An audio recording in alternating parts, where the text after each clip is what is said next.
A new MS Now column this week on the shocking reality of DOGE's cuts to USAID from the man who watched the destruction of the agency and its vital programs.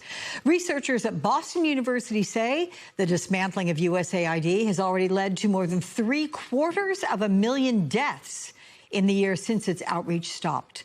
Joining me now is Nicholas Enrich, former USAID Bureau of Global Health Director of Policy, Programs and Planning, and author of the new book, Into the Wood Chipper, a whistleblower's account of how the Trump administration shredded USAID.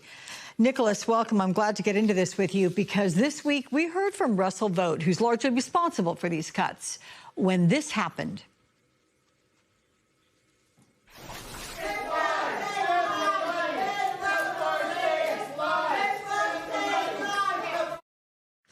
So former USAID and PEPFAR employees there accusing Vought of attacking HIV and global health programs.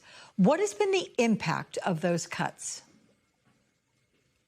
Yeah, you mentioned the 750,000 people who have already died. Again, most of those children.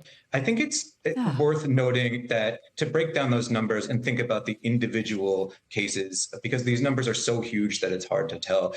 I mean, we had, when aid was frozen, we had pregnant women who perished because they were unable to access emergency childbirth services when the clinics that they had planned to access were shuttered. Those clinics had the USAID logo on the side of them and were closed when women showed up to get services and died because of it.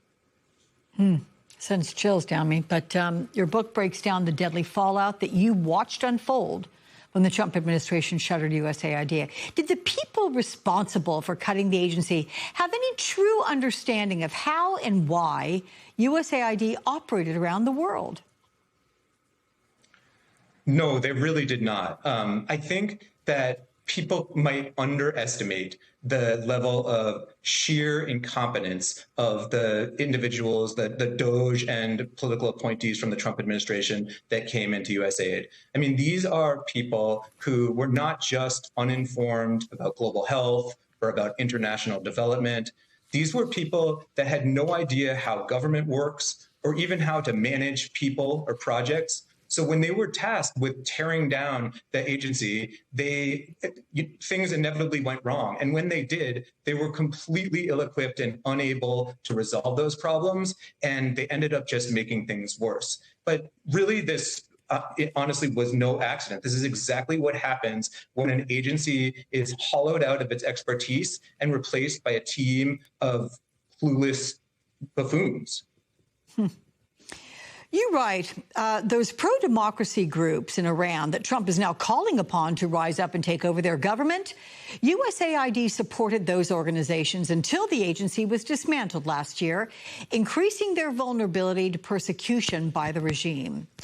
Nicholas, what did USAID offer in support that Trump's administration has now taken away?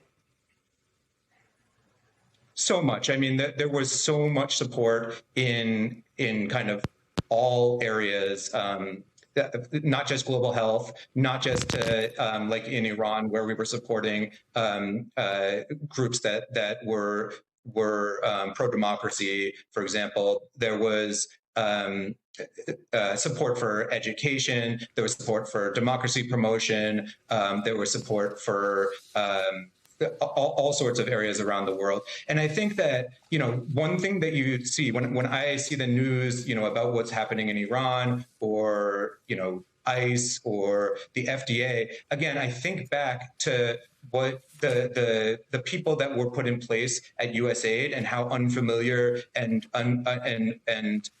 unqualified they were to manage those programs. And I wonder if that's exactly what's happening at those other agencies that is preventing them from being able to operate functionally. Nicholas Enrich, it is a sobering conversation, but you've given us a lot to think about. Thank you much.